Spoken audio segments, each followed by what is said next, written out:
Ayan guys, hello. Good afternoon guys. So welcome back sa Picho Car Repair. Eto guys, so may repair tayo dito. Ayan. So this is a garbage display.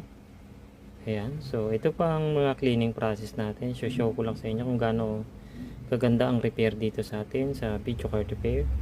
Ayan po, napakalinis po. Pwede po kayong manalamin. Ayan. Wala na po yung dust, wala na pong thermal pad residue. Yan, napakalinis po kahit ilalim yung mga birang. So yan ang repair sa Picho Car Repair.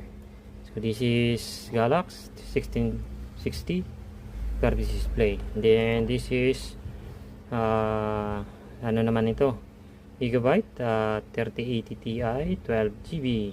Yan. So ano naman to, shorted, no power.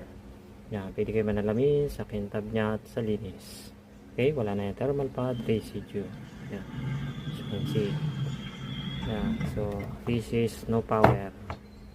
Yeah. So ito po siya. Next naman, ito naman no display. RTX 3050 6GB dual pan, gigabyte din po siya. Ayan. No display po ang issue. Ayan, napakalinis na po niya. Wala na kayo makikita ang residue. Napakaganda. So yan po ang repair dito sa Picho Car Repair. Ayan. So ito yung mga line number natin yan. Ito line number. So bits to light. Ito siya.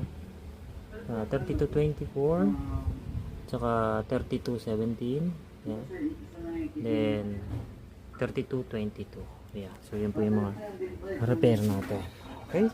Success na po yan. May mga display na. Ayan. So may display na po. Tatlo. So yan po yung ating repair dito sa Picho Car Repair. Yan. Linis na po yan. Okay. So pwede na po lagyan ng thermal patch saka thermal paste and stress test na po. Yan. From no display, no power. Yan. So success po yung ating repair.